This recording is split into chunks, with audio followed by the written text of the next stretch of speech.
네, 안녕하세요. 오늘은 그 3의 2절을 계속해서 얘기를 하겠습니다. 어, 우리가 이제 변동에 대한 variation, 그러니까 데이터들이 중심으로부터 얼마나 멀리 떨어져 있냐, 거리가 크냐, 혹은 중심으로부터의 거리가 작냐, 전반적으로 데이터들이 이런 거를 나타내는 것이 변동의 칙도죠. 가장 간단한 범위 얘기했고요. 그 다음에 표준 편차를 계산하기 위해서 분산 계산했고요. 자, 그래서 각각 모집단, 표본 어떻게 계산하는지 얘기를 했어요. 이 변동을 나타낸 칙도, 이 칙도들을 계산하기 위해서는 우리가 데이터 x1, x2, xn을 그대로 쓰는 게 아니라 거기에서 평균을 뺀 거리를 쓰는 거죠. 거리를. 그래서 거리를 쓰기 위해서 그 평균으로 그 데이터를 빼가지고 평균을 빼가지고 그걸 제곱을 해서 이제 그거를 모집단의 경우는 다 더해서 그거를 더한 데이터의 개수로 나눴고 표본에서는 우리가 자유도 개념이라는 거를 도입을 해서 n으로 안 나눴고 n-1이라는 걸로 나눴죠. 조금 작게, 조금 작은 걸로. 그래서 이제 우리가 그런 거를 배웠는데, 그리고 이제 분산의 단위는 데이터의 단위를 제곱을 한 거라서 우리가 이제 원 데이터의 단위로 바꾸는 작업이 바로 표준 편차를 구하는 거다. 그래서 우리가 표준 편차를 더 많이 쓴다. 이제 그런 얘기를 했었어요. 자, 이 시간에서는 우리가 이제 이런 변동의 측도로 사용하는 표준 편차가 어떤 문제가 있냐면 본래 데이터에 영향을 받는 거예요. 본래 데이터가 굉장히 값들이 크면, 다시 말해서 뭐 만자리 숫자다. 그러면 그 표준 편차를 계산을 해도 표준 편차가 작아도 몇백 뭐 이렇게 나오겠죠. 그러는 거에 반하여서 데이터들이 겨우 일자리 숫자다. 뭐 3, 6, 9 뭐 이런 데이터들이다. 그러면 표준 편차를 구하면 얼마 나오겠어요? 굉장히 적게 나오겠죠? 한 3, 2 이렇게 나오겠죠.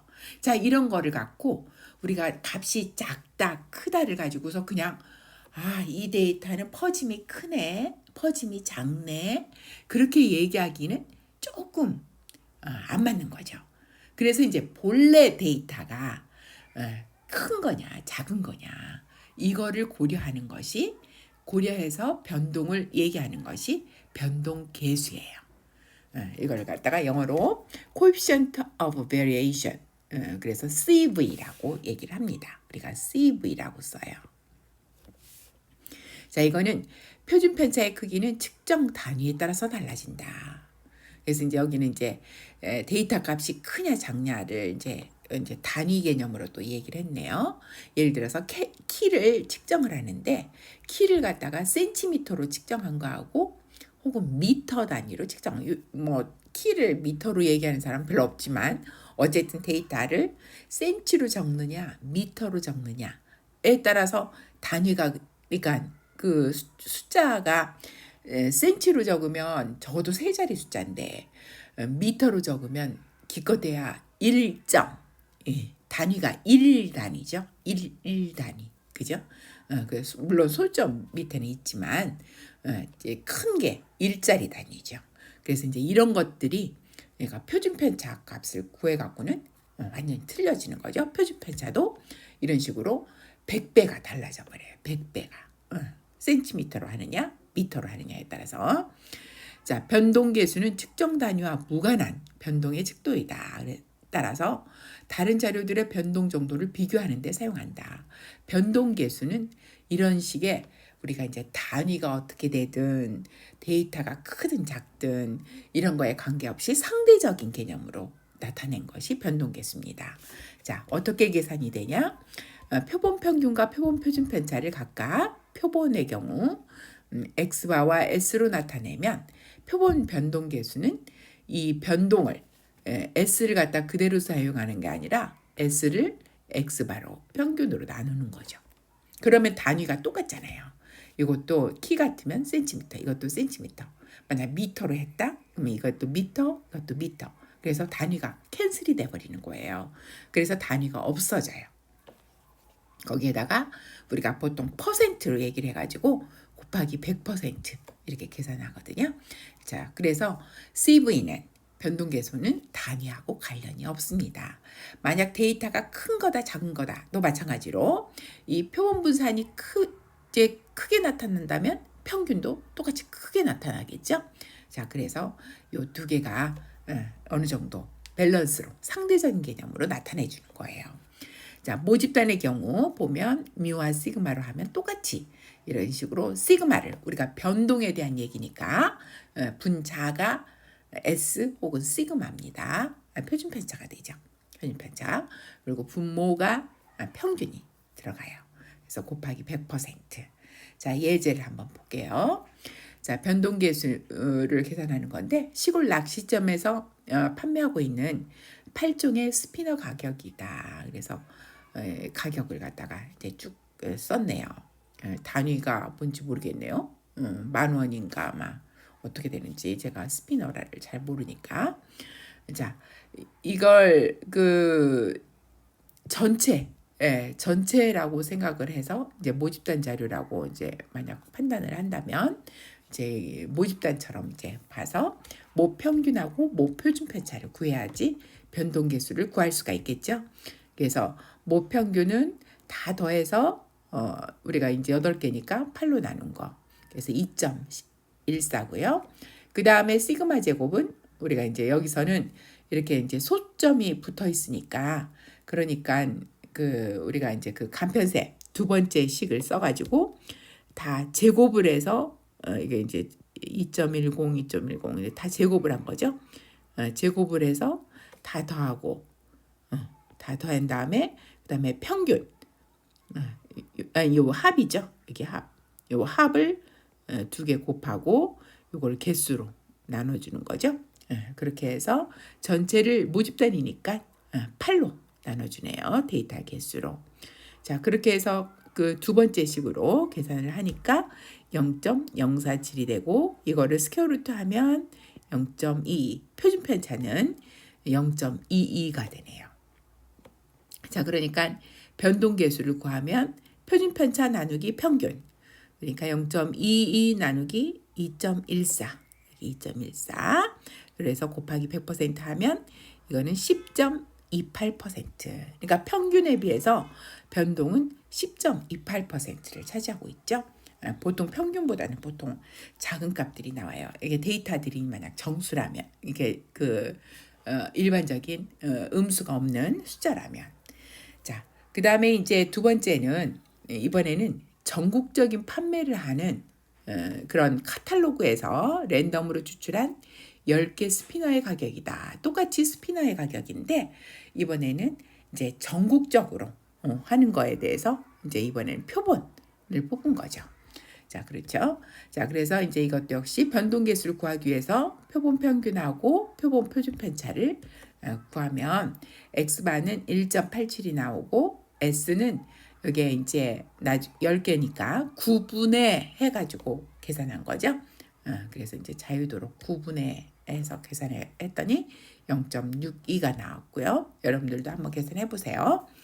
그 다음에 이제 이렇게 하니까 변동계수는 어떻게 되냐면 S 나누기 X바에서 0.62 나누기 1.87 그러죠? 1.87 여기에 이제 평균이 이렇게 이제 다른데 상대적으로 표준 편차를 비교를 하기 위해서 이제 평균으로 나눠서 한번 생각해 보는 게 훨씬 더 그러니까 어떻게 보면 정확한 비교가 될 수가 있겠네요. 그래서 이렇게 해보니까 이거는 이쪽 전국 쪽에서는 평균에 비해서 변동이 33.16%예요. 크죠. 우리가 이제 어떤 한 지점에서 판매하고 있는 것보다는 훨씬 데이터들이 변동이 크다는 거죠. 자, 한번 설명을 할게요.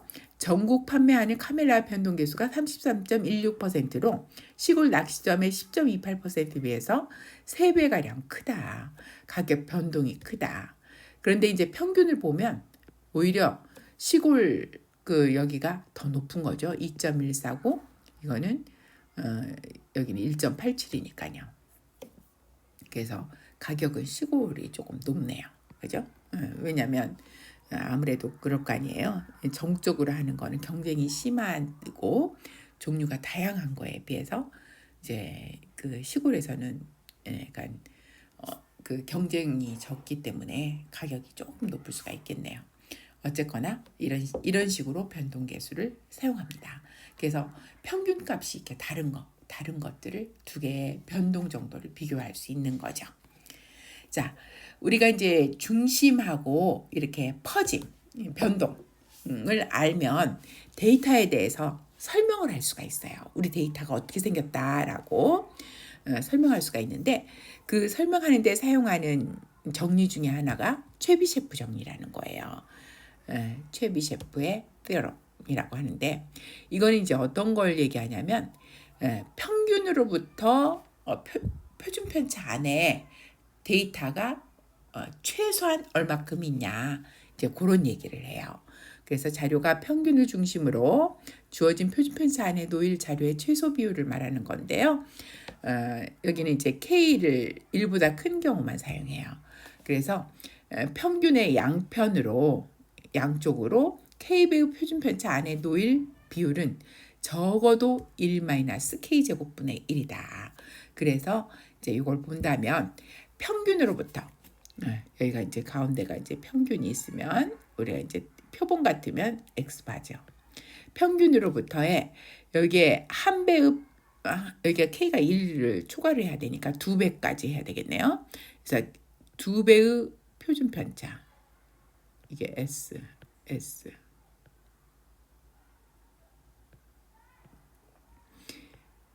평균으로부터 이만큼 2배의 표준 편차 이렇게 2배의 표준 편차 거리 내에 있는 자료는 적어도 얼마큼 있다?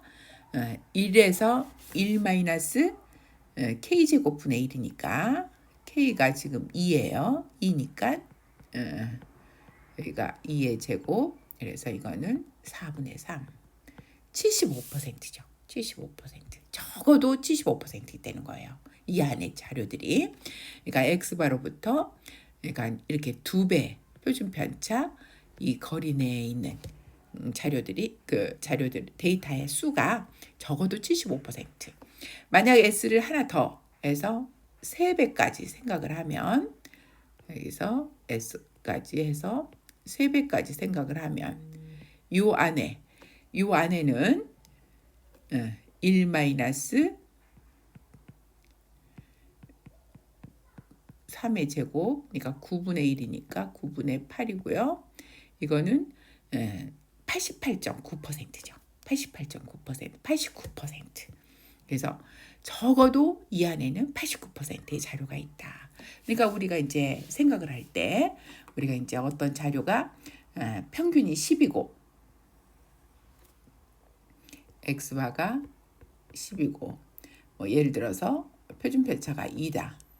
그렇게 되면 여기 10을 중심으로 해서 2씩 여기 2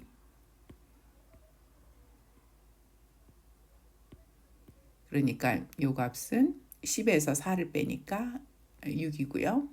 여기는 14겠죠. 그러니까 6에서 14 사이에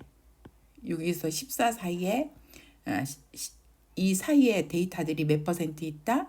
적어도 75%. 전체 4분의 3 이상이 있다는 거죠. 이상이에요. 적어도예요. 만약 이렇게 3배까지 가면 여기는 데이터가 2를 빼면 4, 2를 더하면 16. 그죠? 그래서 4에서 16 사이에는 적어도 89%의 데이터가 있다. 이렇게 해석을 하는 거예요.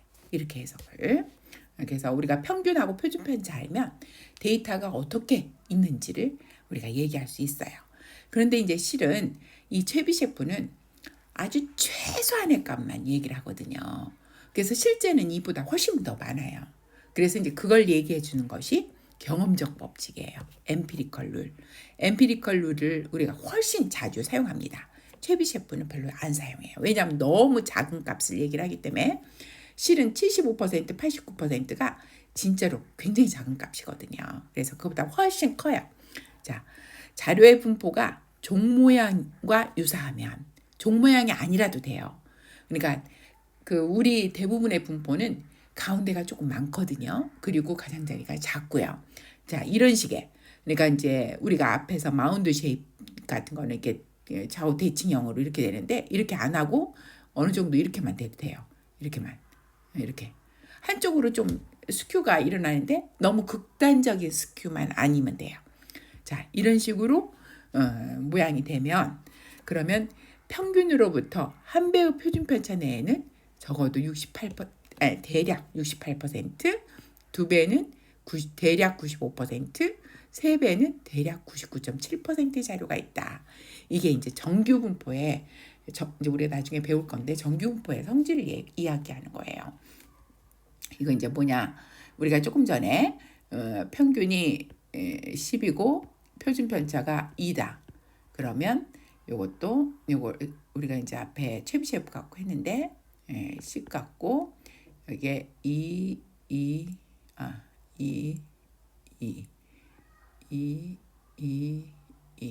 그래서 이거는 여기 8 6 4 여기 12 14 16 여기 데이터들 X들 데이터가 있죠.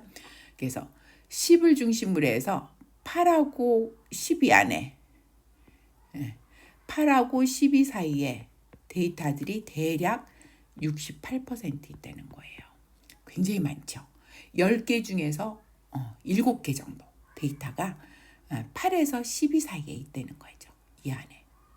그 다음에 두 배의 표준 편차, 여기 두 배의 표준 편차로 하면 여기는 6에서 14까지 이렇게 두 배의 표준 편차 거리에는 대략 95%가 있다는 거예요. 그 말은 뭐냐? 100개 중에서 95개, 5개만 그 바깥으로 빠지는 거예요. 6보다 작거나 14보다 크거나 그렇다는 거죠. 자, 이게 3배의 표준 편차 여기까지 생각을 하면 4에서 16까지 요 사이에는 우리가 이게 평균 표준 편차를 이렇게 주기만 하면 이 얘기들을 다 하는 거예요. 4에서 16 사이에는 99.7%. 그 말은 뭐냐면 1000개 중에서 3개 빠지고 다 이 사이에 다 있다는 거예요. 1000개의 데이터 중에서 3개만 빠지고 전부 다 4에서 16 사이에 있다는 거죠. 그러니까 데이터가 어느 값들을 갖는지 우리가 평균과 표준 편차를 갖고서 어느 정도 알 수가 있는 거죠. 굉장히 유용한 그런 법칙입니다. 그게 이제 바로 경험적 법칙입니다. 자, 우리가 이제 중심을 나타내는 측도 평균, 그다음 퍼짐을 나타내는 측도 표준 편차 가지고서 우리가 이제 어떤 건지 또 어떻게 계산하는지 얘기를 하고요. 그걸 해석하는 데까지 우리가 이제 한번 같이 봤습니다. 자, 그러면 이제 3의 3절을 간단히 들어가 보죠. 자, 3의 3절은 백분위수와 상자 수렴도에 대한 얘기예요. 여기를 이제 조금만 얘기하다가 우리가 이제 다음 시간에 마저 하겠습니다. 자, 여기에서 이제 그 백분위수라는 거는 우리가 100으로 나눠서 100등분 해가지고 어느 위치에 오느냐 이제 그런 걸 얘기를 하고요. 4분위수는 이거는 앞에는 100분이라고 그랬죠. 이거는 전체 데이터를 4등분 해가지고 4등분해서 어느 위치에 오느냐. 그 다음에 4분위수 갖고 범위를 구할 수가 있고요. 그 다음에 이제 우리가 4분위수 갖고 다섯 숫자 요약이라는 용어도 한번 얘기를 해볼 거고요. 그 다음에 끝으로 상자 수렴도라는 그림을 그리는 것도 얘기를 한번 해보려고 합니다. 자, 여기에서 이제 백분위수, 사분위수, 중앙값, 자료의 상대적인 위치를 나타내는 숫자들이다. 그래서 이제 우리가 앞에서 중앙값 배웠잖아요. 중앙값을 확장한 것이 사분위수고요. 왜냐하면 중앙값은 전체 데이터를 2등분한 거잖아요. 그런데 사분위수는 전체 데이터를 4등분하는 거거든요. 중앙값하고 똑같은 맥락으로요. 백분위수는 전체 데이터를 100등분하는 거예요. 자, 그렇게 점점 등분을 많이 하는 거죠. 자, 먼저 백분위수 퍼센타일을 한번 같이 볼게요. 자, 자료를 순서대로 정렬을 해서 100등분한 지점의 자료값들이다. 그러니까 우리가 중앙값을 여러분들이 생각해 보시면 중앙값은 어떻게 됐어요? 자료를 순서대로 늘어나가지고 제일 가운데, 그 말은 전체 데이터를 순서대로 늘어나서 2등분한 거예요. 2등분 한 거죠. 자, 백분위수는 전체 데이터를 100등분하는 겁니다. 100등분한 지점의 자료값들이다. 그래서 여기는 100등분한 거니까 이제 우리가 그 백분위수는 제1 백분위수부터 99 백분위수까지 있겠네요. 그래서 이제 이거를 P라고 나타났고요. 퍼센타일이니까. 그래서 제 P 백분위수는 자료의 P%가 이 값보다 같거나 작고, 그 다음에 나머지 100-P%가 이 값보다 크거나 같은 자료값이다. 그래서 우리가 이제 예를 들어서 제 80 백분위수다. 그 말은 뭐냐면 이 값 이하의 데이터가 80%가 있고요. 이 값 이상의 데이터가 20% 있는 거예요. 이게 제 80 백분위수예요. 여러분들이 옛날에 수능 점수를 백분위수로 나타내 가지고 아마 여러분들 많이 익숙할 거라고 생각이 되는데, 이제 백분위수라는 정의가 그거예요. 내 점수가 80 백분위수다. 그러면 내 점수 이하를 받은 학생이 80%가 있고, 내 점수 이상을 받은 학생이 20%가 있다는 말이죠. 한번 유도된 연습 문제 6번 백분위수 한번 얘기를 한번 같이 보죠. 교양 영어 학점을 인정받기 위하여 영어 성취도 시험을 보았다. 자신의 성적이 제89 백분위수에 해당된다면 이 성적 이하가 몇 %인가? 아까 얘기했죠? 자기 성적이 제89 백분위수면 이 성적 이하는 89%의 학생의 성적이 있고요. 그 다음에 이 성적 이상, 나보다 같거나 잘한 사람, 그런 사람은 100에서 이거 빼면 11%가 있다는 거죠. 11%가. 자, 제89 백분위수 점수는 영어 성취도 시험을 본 학생의 89%가 이 점수 이하가 될 거고, 그 다음에 나머지 11%가 이 점수 이상을 받는 거죠. 그래서 이제 이 문제에 해당되는 답은 89%가 되고요. 성적이 1에서 100점에 걸쳐 있고 여러분 성적이 95점이라면 이 성적은 반드시 제95 백분위수에 해당되나? 아니죠. 이거는 우리가 점수를 갖고 얘기하는 게 아니라 그 점수 이하의 그 성적들의 개수, 그러니까 학생들의 수의 비율이죠. 그걸 얘기하는 거지. 이 점수가 그만큼 퍼센트가 있다는 거 아니죠. 그래서 제 95 백분위수라는 거는 뭐예요? 자기가 받은 점수 이하의 점수를 받은 학생이 95%. 그죠? 95점이라서 그런 게 아니고. 그 다음에 이제 95 백분위수 이상의 학생 점수를 받은 학생이 5%. 그러니까 그 개수를 얘기하는 거죠. 그 점수를 받은 개수. 그러니까 여기는 학생 수. 자, 백분위수가 하는 방법은 자료 먼저 항상 중앙값처럼 작은 값부터 순서대로 정렬을 첫 번째 해야죠. 그 다음에 이제 우리가 P 백분위수를 구하는데 P 백분위수는 중앙값 구할 때 어떻게 구했어요? 중앙값은 우리가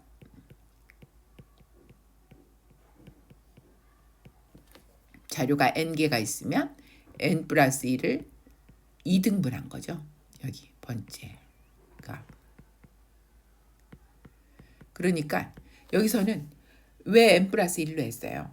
그거는 뭐냐면 우리가 자료를 n개를 들어놓으면 공간이 n 플러스 1개 생겨서 그렇다고 그랬죠.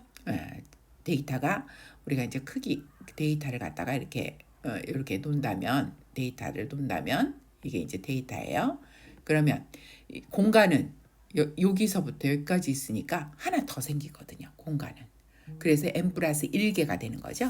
그래서 이제 n 플러스 1 공간을 우리가 100분위수는 100등분, 여기 2등분, 여기 2등분 하는 것처럼 100등분 해가지고 곱하기 p번째, 그만큼씩 해서 그러니까 p번째 거를 찾는 거죠. 그래서 이제 n 플러스 1을 공간을 100등분 해가지고 근데 이제 제 p 100분위수니까 이건 이제 제 1 100분위수인데 제 p 100분위수는 p를 곱하는 거죠. p를. 그죠? 그렇게 해서 그 번째 값을 찾는다. 그 다음에 이걸 계산해서 소수점이 0.5이면 소수점이 딱 0.5로 나오면 0.5는 그러니까 예를 들어서 5.5번째다. 그러면 5번째하고 6번째의 평균을 구하는 거고요. 그 다음에 소수점이 0.5가 아니면 예를 들어서 소수점이 0.3이 된다. 그러면 앞에 거를 쓰는 거고 소수점이 0.7이다. 그럼 뒤에 거를. 그러니까 가까운 쪽에 이제 정수 값을 갖는 정수 번째 자료를 찾는 거죠. 그래서 예를 들어서 이게 12.5면 12번째하고 13번째 값을 평균을 구하는 거고 그 다음에 12.25면 12번째 값이 12가 더 가까운 정수죠.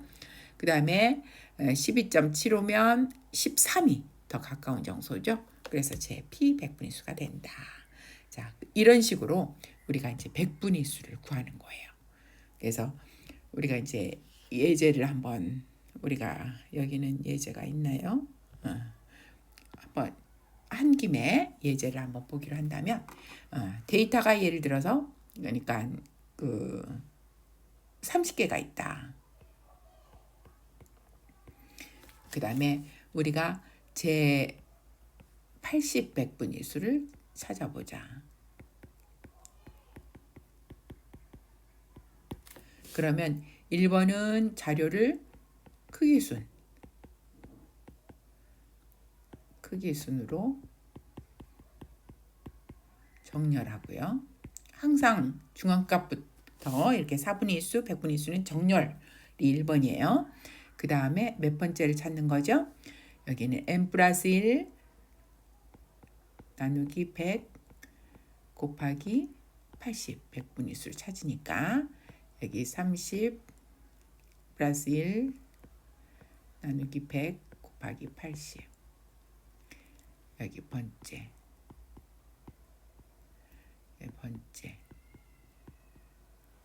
하면 이거는 어떻게 되겠어요? 31에다가 31에 0.8을 곱하는 거죠. 8, 38, 24, 24.8.